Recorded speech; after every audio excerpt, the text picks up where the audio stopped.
Hey guys, it is Strength and Power Month. We're sorry we didn't get to a video to you last week. We were getting ready for the LA Golf Show, and what a great weekend we had up at the show. And if we met you there, we told you about our videos, and we encourage you to go back and look at the flexibility in December and then the stability that we talked about in January, so you can get with these Strength and Power edition this month. So February, we're talking about strength and power. So we want to get two things mainly, is we want to learn to use the lower body for power, and we want to use the core for separation in between the upper and lower body. So here's going to be 3 great exercises that you can do to create more strength and power. The first, and I believe one of the most important movements to get any strength in your lower body, is just basically a body weight squat, and making sure that you're doing it in the right form. So what you want to do when you do a squat is you always want to keep the weight on the back or the heels. The best way to do that, to get a feel, is to put your arms out in front of you for a little counterbalance, and you're just going to squat down to about 90 degrees. My knees, if you notice, do not go in front of my toes. So we're just going to squat down 90 degrees and come back up. So we're going to go squat down 90 degrees and come back up, and when I come up, I'm pushing through my heels, just like that. You can put your arms out in front. If you want to, you can also put your hands behind your head. It's going to make it a little bit more difficult, but you're going to incorporate more of the upper body and the core in that when you do that. So about 3 sets of 10 to 15 repetitions.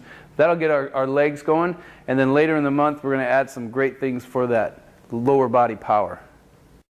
Our second exercise for the strength part is a rotation. We do a lot of rotations with our golf, and I'm sure you see me do a lot of rotations, but this one, what we're going to do is we're going to really work on stabilizing the lower body. So I'm going to do some rotations, and I don't want my lower body to move at all. So what I'm going to get is a good resistance on the band. You can use any band for this, and you're just going to turn and resist your lower body. So you really don't, you can actually feel like your lower body is going to turn back against it, and you're just going to turn, and you make sure your shoulders are turning, not just your arms. You don't want to go like this. You want to make sure your shoulders are turning. So we're really resisting that. The other thing we want to do here is hold your arms out straight and turn your lower body and then pull. This is going to give you that feeling of separation on that pull. So you're going to turn your lower body and rotate. And you don't want to do this or slide, but you just want to feel like it's turning into your left side, and you're going to rotate afterwards. And a lot of my clients will make it really separate.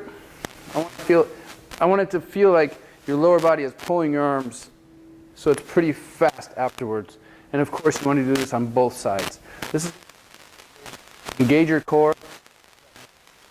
About 2 sets, 10 to 15 reps on each side. Here's a great dynamic exercise to give you more lateral strength, or to feel that motion of getting to your left side in your downswing, same thing on your right side. It's a great exercise to strengthen the glute muscles, or the glute medius muscles on the side. What you want to do is, you don't have to have rings. You can just have a point where you're going to jump to. You're going to start on your right leg, and you're going to jump to your left leg. And now when you do this, you want to make sure that you get your balance and you stay there. You don't want to I see a lot of people go like this. But we want to make sure that once you jump, you have your balance. So your knees bent, you're using that glute. The next thing is you're going to jump back, stop, and use that, and make sure you have that balance on both sides. And about 10 to 15 on each side. Now if that seems like it's easy for you, you can balance well, you can jump, stop, and then make a turn, just like that. And then jump, stop, and make a turn. Now that's a tough one, but both of these are going to give you more strength and add to that power in your golf swing. Try that for about 10 jumps each side, and then if you can, do the turns for about another 10. Okay, so there you have it. 3 great exercises, one involving the lower body, one involving the core, and then another involving some dynamic movement. So as we progress in these exercises throughout the month, we're going to start to get into some one leg, because we see a lot of imbalances in our golfers, and then we're going to get to some jumping and throwing as well. So stay tuned, and we'll see you next week.